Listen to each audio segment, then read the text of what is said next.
हिमाचल प्रदेश के चंबा नाम के सुंदर कस्बे में एक दुखीराम नाम का आदमी अपने भाई सुखीराम और पत्नी सुरेखा के साथ रहता था। दुखीराम और उसका भाई सुखीराम दोनों ही गांव में खेती किया करते थे और फल सब्जियां वगैरह उगाकर बाजार में बेचते थे। सुखीराम हमेशा अपने आप से खुश रहता था, जबकि दुखीराम उससे बिल्कुल विपरीत था।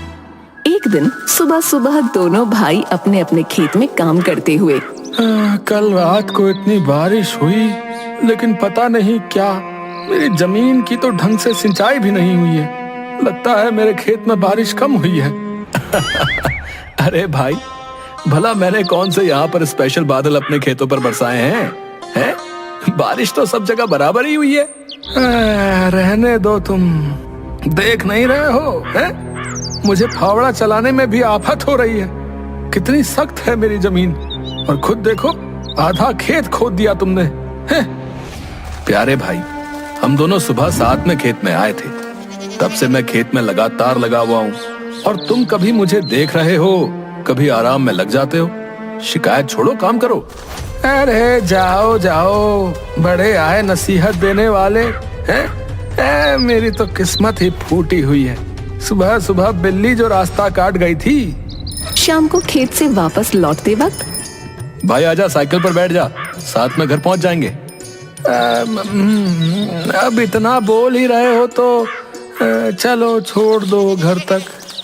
सुखीराम और दुखीराम दोनों एक साथ खेतों के बीचों बीच से साइकिल पर घर की तरफ आ रहे होते हैं।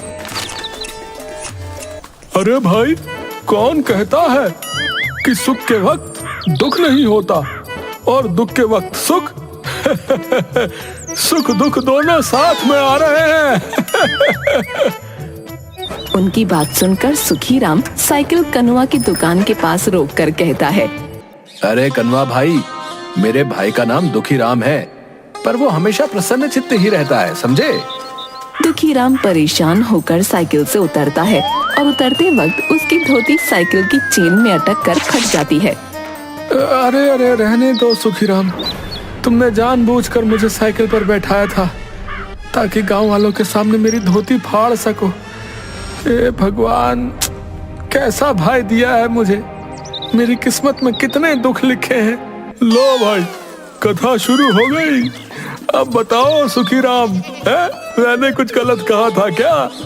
ऐसी लीला तो हमारे चंबा में ही देखने को मिलती है, जहाँ सुखीराम हमेशा खुश और दुखीराम रोता हुआ मिलेगा। सुखीराम, तुमने आज बहुत गलत किया है मेरे साथ। भाई, मैंने तो तुम्हारी मदद की थी बस। अरे सुनो भाई। शाम के वक्त चाय की टपरी पर कुछ लोगों के साथ मुखिया भी गप्पे लड़ा रहा होता है। तभी वहाँ दुखीराम आता है। आओ भाई दुखीराम, कैसे हो? अरे रमेश, अरे दुखीराम के लिए चाय का गिलास लाओ भाई। धन्यवाद मुखिया जी, धन्यवाद। लो भाई, गर्मा गर्म चाय पियो।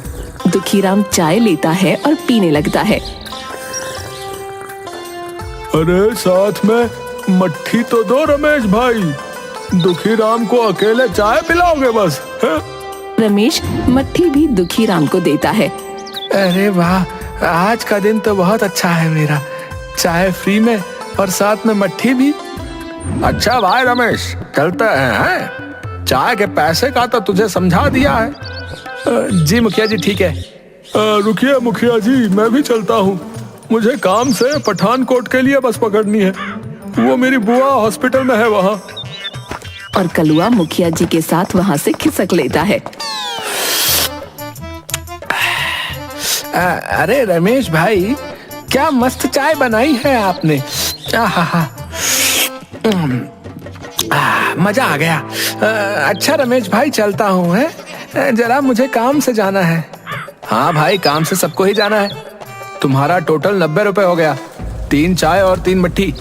हैं? क्या बोल रहे हो रमेश भाई?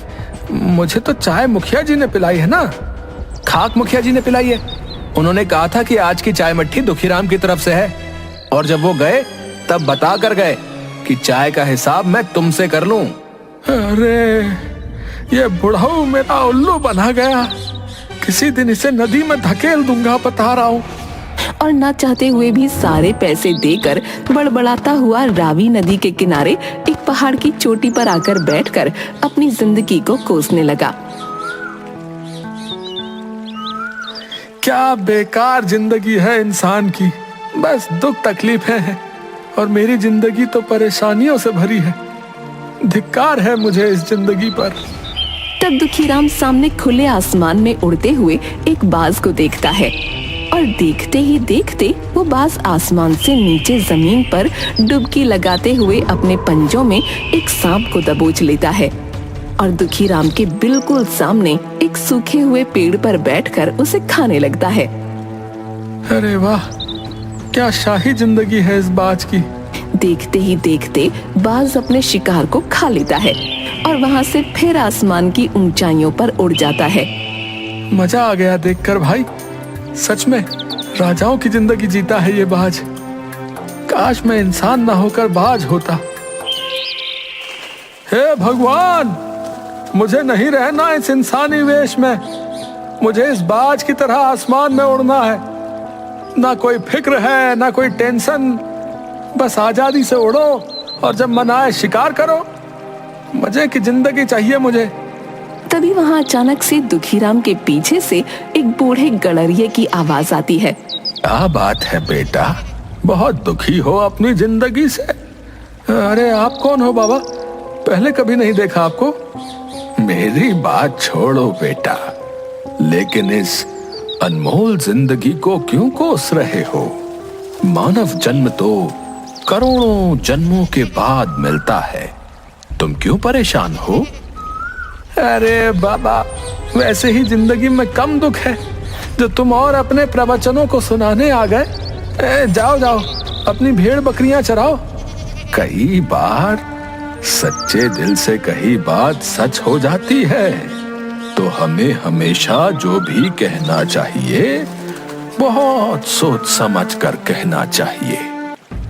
अगर सच्चे दिल से कही बात सच होती ना, तो मैं अभी बाज बनकर नीले गगन में उड़ जाता। सोच लो बेटा। चाचा, आप बोल तो ऐसे रहे हो जैसे अभी आप तथास्तु बोलोगे और मैं बाज बन जाऊंगा।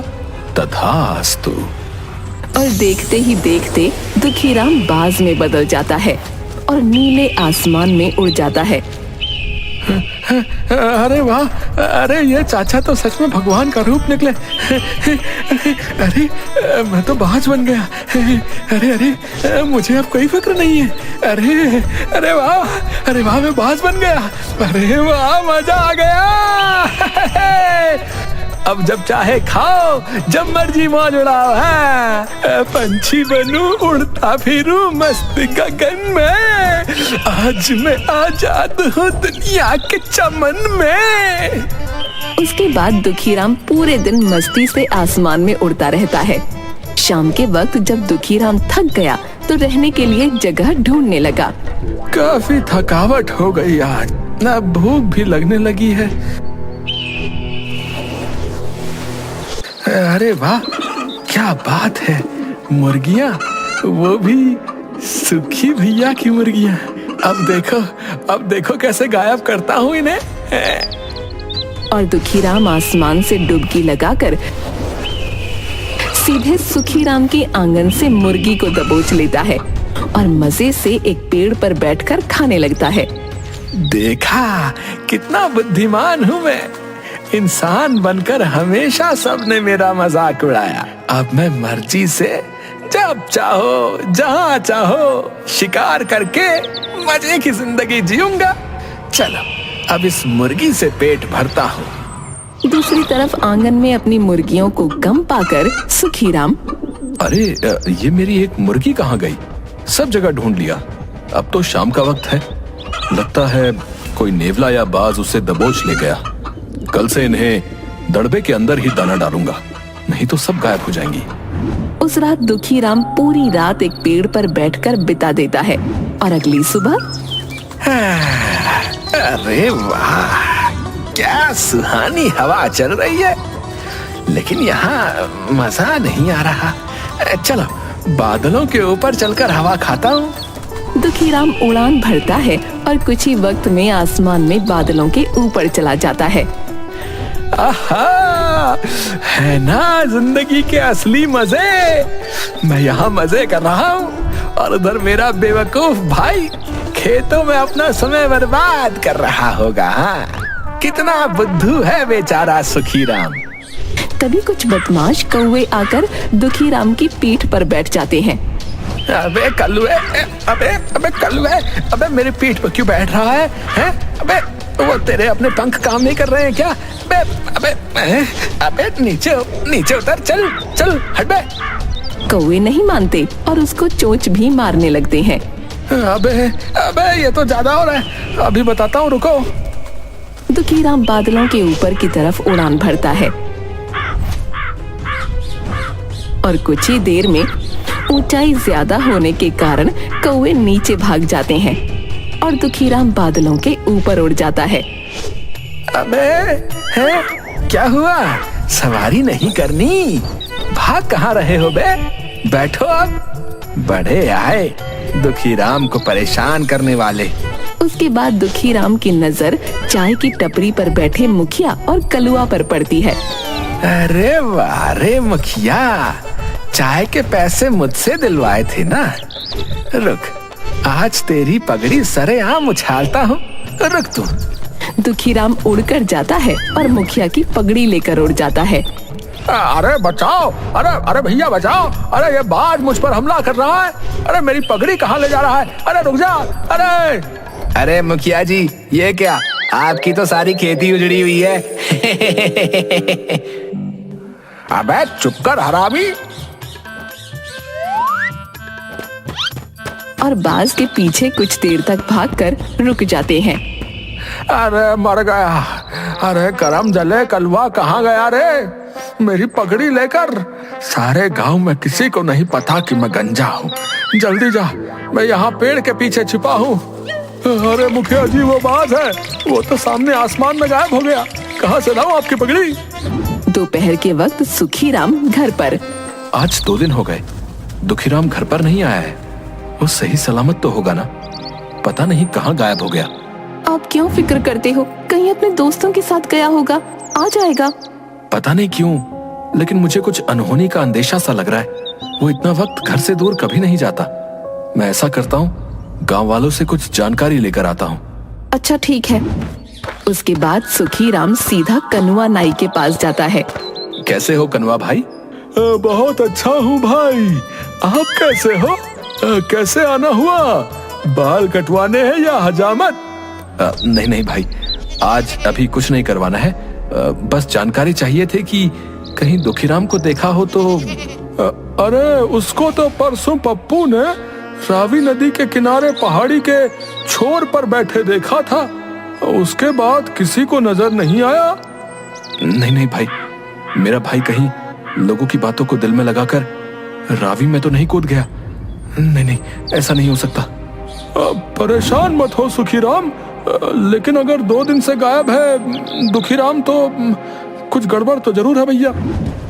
गांव के लोग और सुखीराम सब जगह दुखीराम को ढूंढते हैं, लेकिन उसका कहीं कोई पता नहीं चलता और थक हार कर उसे लापता मान लेते हैं।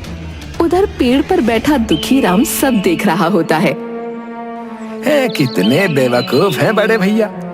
अरे भैया मैं मजे में हूँ, हैं आप लोग लगे रहो अपनी रोज की घिसाई में।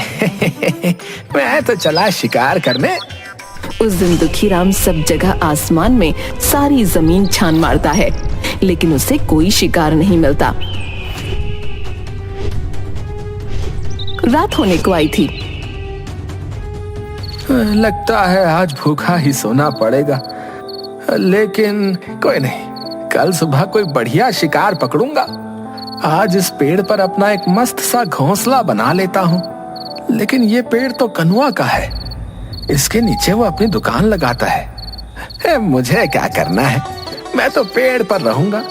और दुखीराम कुछ लकड़ियों से एक सुंदर सा घोंसला बनाकर उसमें सो जाता है। सुबह सूरज की किरणों के साथ उठता है। बहुत तेज भूख लग रही है, जल्दी से कोई शिकार ढूंढना होगा। इसके बाद दुखी राम हर रोज की तरह शिकार ढूंढने निकल जाता है, लेकिन पूरा दिन उसे कोई शिकार नहीं मिलता। दोपहर बाद वो भूख से बेहाल अपने घर के बाहर आकर बैठ जाता है।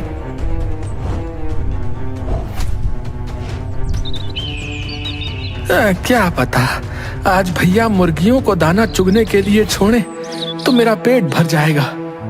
थोड़ी देर में सुखीराम घर से बाहर आता है और सामने बैठे बाज को देखकर भाग यहाँ से, पहले भी मेरी मुर्गी तू ही ले गया था। और ऐसा बोलकर पत्थर से बाज को उड़ा देता है। अरे भैया मैं कई दिनों से भूखा हूँ, अब कैसे आपको अपनी बात बताऊं? वहाँ से उड़कर दुखी राम अपने घोंसले पर आ बैठता है और वहाँ से नीचे काम कर रहे कनुआ पर बीट कर देता है। अरे ये कहाँ से इस आफत ने घोंसला बना लिया यहाँ? रुक, तुझे अभी बताता हूँ। और एक पत्थर घुमाकर मारता है, जिससे बेचारा दुखी राम वहाँ से उड़ जाता है। अरे अरे अजीब पागल है, इतनी जोर से मारता है कोई, अभी मेरा सिर फूट जाता। अब कहाँ जाऊं, भूख के मारे अब उड़ा भी नहीं जा रहा। तभी रात हो जाती है और एक सूखे से पेड़ पर दुखीराम जल्दी जल्दी में एक घोंसला बनाता है और ठंड में पंखों के बीच गर्दन छुपाकर सो जाता है। आधी रात को बहुत तेज बारिश होती है, सब तरफ तूफान और आंधी चलती है, जिसकी वजह से दुखीराम अपने घोंसले के साथ उड़ता हुआ दूर जा गिरता है। गिरने से उसके एक पंजे में पैनी लकड़ी घुस जाती है। अरे मर गया रे, हाय बहुत दर्द कर रहा है, मेरा पंजा तो गया। अब मैं क्या करूं? जैसे तैसे अपनी चोंच से उस लकड़ी को तो दुखीराम निकाल फेंकता है, लेकिन उसका पंजा अब शिकार नहीं पकड़ सकता था। अब मैं शिकार कैसे कर पाऊंगा? मुझे क्या पता था कि ये मुसीबतें भी होती होंगी बाज बनने के बाद। इससे तो मैं इंसान ही भला था। सुबह होती है। बारिश के बाद सब तरफ हरियाली छा जाती है। सभी किसान खुशी खुशी अपने खेतों पर जा रहे होते हैं और दुखीराम भूख से बेहाल और दर्द से परेशान था। मैं ही पागल था जो बाज बनना चाहता था, लेकिन अब कुछ नहीं हो सकता। कुछ खाने को ढूंढता हूँ। चल दुखीराम, ले अब और उड़ने के मजे। उसके बाद वो फिर हवा में उड़ने लगता है। तभी कुछ बदमाश कौवे उड़ते हुए आते हैं और उनमें से एक दुखीराम की पीठ पर बैठ जाता है और कुछ उसे चोंच मारकर तंग करते हैं। अबे ये क्या कर रहे हो? अरे कहाँ से आ गई ये बला? अरे भागो यहाँ से। कौवे नहीं मानते। अभी कुछ खाया पिया नहीं है, नहीं तो बताता तुम सबको। अबे चोंच मत मारो, अबे दर्द होता है बे। बेचारा दुखीराम क्या करता, वो हवा में और ऊपर उड़ने की कोशिश करता है, लेकिन भूख और कमजोरी के कारण उड़ नहीं पाता और थक हार कर एक पुराने खंडहर की छत पर जा बैठता है।